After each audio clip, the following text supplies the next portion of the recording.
the art of great, fantastic, amazing discovery questions. Here we go. Discovery is something that I fully encourage any salesperson to spend more time in. You cannot do yourself a disservice by doing more discovery and spending more time of your conversations with clients in discovery. When you're doing that, you're really pouring into the client. You're really moving it from just talking about you and your products to really finding out what the client's pain is. And you want to push that pain. When you push the pain, you get them to understand and visualize what the current scenario is and actually get them to kind of think about it in their own words, in their own mind, or draw it out and to really describe it. What you're really doing is influencing. You're really influencing and you're really driving urgency. You drive urgency by highlighting the problem and helping them articulate and engage in that problem. What is the cost of them not doing something about it? What is the cost and the risk associated with that? Currently, what are they putting up with by not doing something? And then because they've described it to you, because they want to solve this problem, and you're able to uniquely see how you can help them and where it fits, where whatever you're selling, your product or service, whatever you do, where that uniquely fits within that, you move from seller to advisor, from seller to expert, from seller to helpful advocate.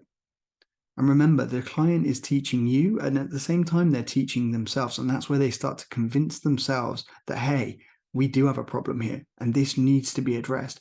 And the person sitting in front of me probably has the right solution for me. And so because you help them unlock that, think of when someone really helped you figure out what was going on in a situation. That's the same thing. When you figure out and you help someone understand what's going on in a situation, you feel warmth to that person. You feel connection. You feel like, hey, yeah, they do know what they're talking about. But you come up with the idea, so you're more bought in. You have buy-in to the things that you're almost convincing yourselves of. And so when they understand, a client understands that they do have pain and they do have an issue, what you do differently as a salesperson is you don't then just jump to pitch your solution, your products, give them a demo. If you jump in and you give demos too early and you don't exactly know how you're positioning your product and you're just giving kind of normal run-of-the-mill conversation where you're listing out all your products and features and you get all excited about it, that's not actually what you want to do. Getting excited about something, yeah, it's nice to have passion, it's nice to have energy, it's nice to have enthusiasm, and it's really good, and you can transfer belief to the client like that, but they get it, and they also get that you have other motivations. What you need to do is focus on your client. Don't need to talk about you. If you do that too early and you start talking all about you and what you've got and your features and your products and your solutions, you're talking about you again. And it just doesn't work, because the way that top sellers work is they focus on the client and they get them talking about them. They get them digging into that pain, that need, the things that are really going on in their business. And they drive urgency around it by getting specific. When you have clarity, you have confidence. And when your client has clarity, when they actually engage with that problem, they get clarity, they get confidence. And they're like, hey, yeah, this is time to do something about this. Right, cool. How can we do that? Well, we need to stay in discovery. We need to keep getting those great questions going. It's the questions. It's the questions that help you unlock that client, that help bring down the walls, that create the trust bridge where you can actually have a really meaningful conversation because you're focused on your client. Spend like 70% of your time in your sales cycle in discovery. Just pour into discovery. Discovery is so good and it's fun as well. It's so good and it's fun. And then when you hit on something because you've asked the right kind of discovery questions, the right discovery questions show that you've heard your client, show that you're in lockstep with them, show that you have the right intentions. You can start to influence because you can say things like, well, okay, now that we know you have X problem and you've told me about this, this, and this, and there's an urgency there, there's a need to solve. What's the criteria? What are you looking for in a partner? Can you just talk me through that? And so these are very open, very wide questions that give a lot of flexibility and a lot of different answers can come out. You don't want questions that can kind of control or limit the answers. You want questions that bring flexibility, that really require eloquence to answer, and you can get them to elaborate. And when you get a customer and they start elaborating and they start giving you all this juicy detail, don't then change your vibe to like switch again. Oh, this is where we're going to go pitch our product. Yes, you're saying the right things. No, you need to have that unbiased approach. You need to be cool. You need to be unattached to the result. Remember, this is about them and really digging into that pain and really digging into it and helping them understand what's going on through those questions. Tell me more about this. Hey, that was awesome. That was awesome. How would you like it to be? If we had an ideal world, how would it be for you? What kind of things do you look for in partners? What kind of vendors stand out to you? What's the most important priority here? These types of questions, they get them thinking about things in new ways. And when you can do that, when you can get a customer thinking about their business in a new way, you've hit a home run. Because you've got influence, but also because they're going to convince themselves. That's real selling. You're there as an advisor and the customer is convincing themselves and selling to themselves that, yes, we do have a problem here. Now we need to look for solutions. And that's where you come in and you can guide that conversation. You can guide them through to that. Well, here are the solutions that we have. And here's why we are leaders in the industry. And this is what we've done before. These are some of the peers that have done this with us, case studies, proof points. You want that in there. You want some case studies. You want something that's directly related to them so that they can then go, well, yeah, we do want to understand what our competition is doing. You also need to understand your competition, and you understand that they are there to kind of look at, they're going to be saying things about your business. And so you need to have points that you can bring up that lead them back to you, because once the client has understood they've got a problem, they're looking to solve that. And yes, they're bought into you. They've got buy-in because it was their idea. This is really important. It was their idea. So they've got that buy-in, they persuaded themselves. And now they're kind of open to think about solutions. This is where the power of story comes in. Now, stories don't need to be long. Stories can be short to the point, but they've got to have a point. You can't tell a story if it just waffles on and on and on. We've all been there where we've heard someone telling a story and you're just like, can you get to the point? It doesn't really work. So make sure that your stories are pretty much done in about 2 minutes, but they have a point and that point stays in their mind. Stories help move people towards you. They help move mountains. They help move emotions. They help buying decisions be made. So stories are really important. That's where you want your stories, because then they can relate them. I used to do this in sales where people would tell that story that I've told internally to help sell it internally. And that's when you know you've got a great story, when you know that they've got to influence people internally and they can use your story, because stories are so much easier than statistics to remember. When you remember stories, they can tell it to their boss. They can tell it to sell internally on your behalf. So stories are so powerful, and they come in play when you're there, when you know that the client has hit home and they found out that there's urgency around solving this problem. That's where you hit them with a story, and the story helps them connect to you. It resonates with them. It resonates because it's a story that you've selected that matters to them. It makes sense for their business to hear about this story. So it's not just something that you've plucked from nowhere that's just like, look, you've got to hear about this client, and it makes no sense. It's got to make sense to their business. And again, you're bringing them closer. And then still keep in the discovery, still keep with them. If this is a complex deal, the more discovery you can do, the more influence and persuasion that's going on, the more help that you can provide, the more value you are able to add. Remember, this client now has something in mind. They're like, we want to achieve this. And the more that you're able to differentiate yourself and your company through the value that you provide, through the way that you're doing it, the way that you're even selling. And I love this. This is the way that you're selling is a differentiator. That is a differentiator. You set yourself apart from so many other salespeople when you stay in discovery, when you ask the right questions, when you ask open questions, not closed questions. A closed question is something like starting with a, did you do this? Or can you do that? Or are there enough people here? Like, they all end in a yes or a no. That's a closed question. You use that to clarify, that's fine. But when you want to open something up, Use a what, use a when, use a where, use a tell, use a describe, use a give me, like help me understand. Like these are really good openers that get people to elaborate, get people to talk more about their business and get them on a roll. And that's the momentum piece. That's the momentum. And when you've got that momentum and someone's in that rhythm and they're speaking to you in that way, it's a beautiful feeling. It's beautiful because you're connected and they've connected to the issue.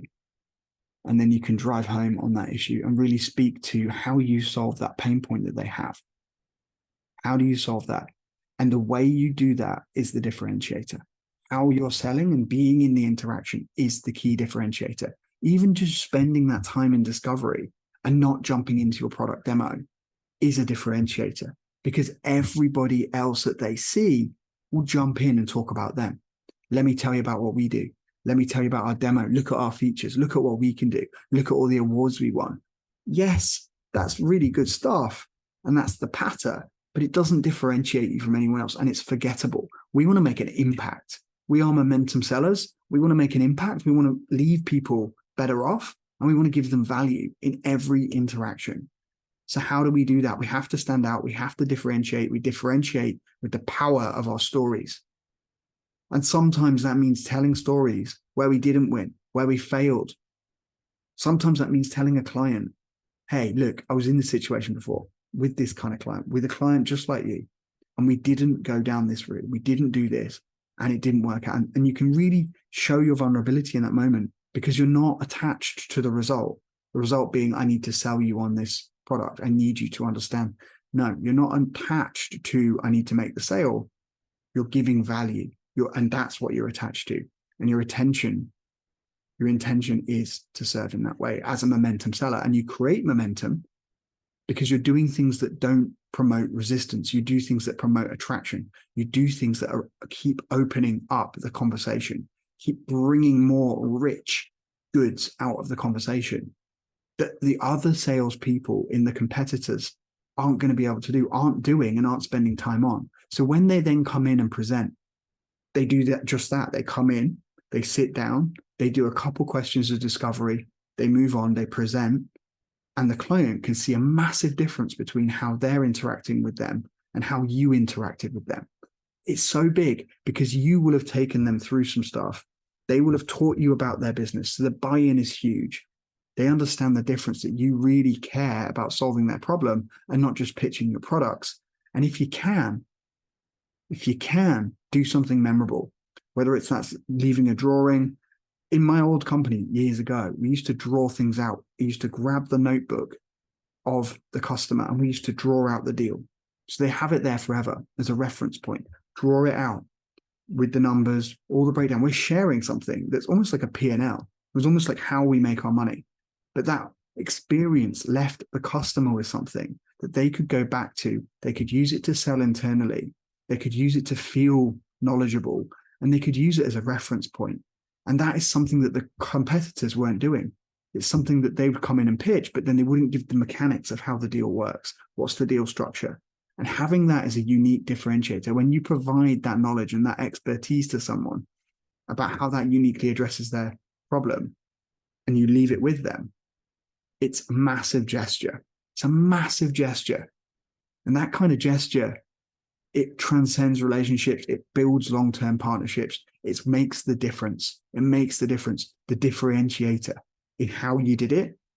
So all the other people that were coming in with their fancy presentations and their talk, but not revealing the key details, the real thing that people want to know, they didn't break down the bridges as much.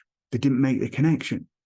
And all we were doing was taking a notebook, taking a pad that they had and say, hey, can I just draw this out for you? All right, now you have a go. What about this? What about if we change that number? Oh, then this is what happens to the deal. What about this side of things? And it promoted the questions from them. They start asking the questions.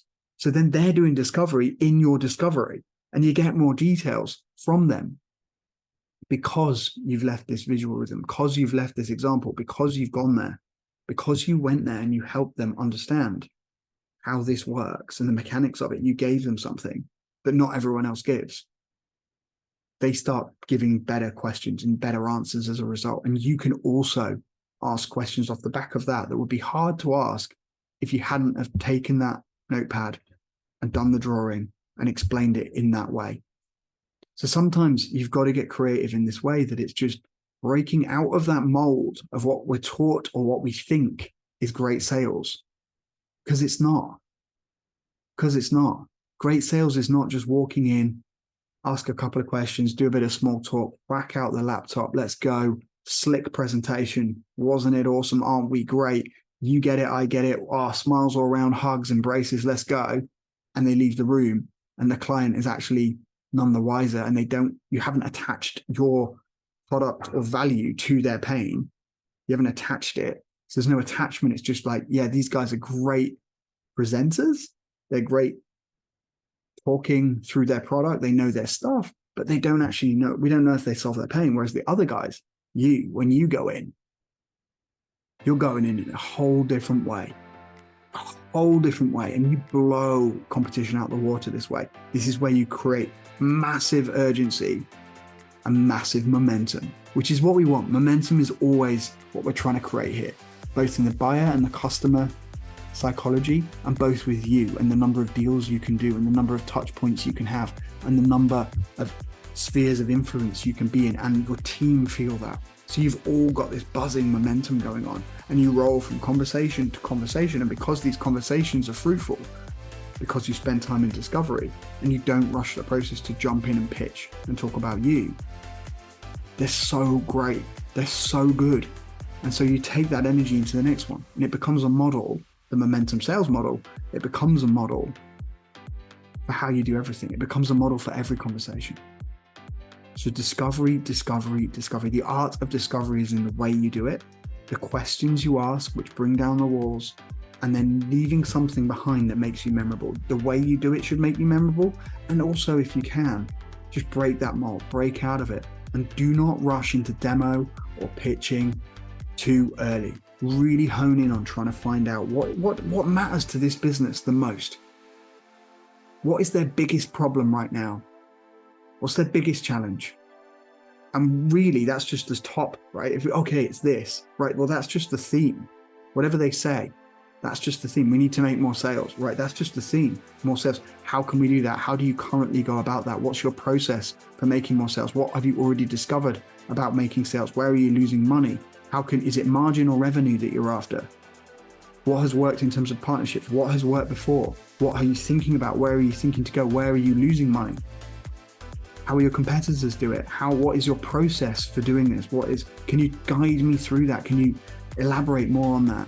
And you really push. And why do we need more sales? And what are we going to do with the money from more sales? And what's costing us now right now? What is the risk if we don't take action right now? All of these things, they build into this beautiful conversation, and they change the dynamic. So I hope this helps you. Spend more time in discovery, become a momentum seller, and really go out there and win.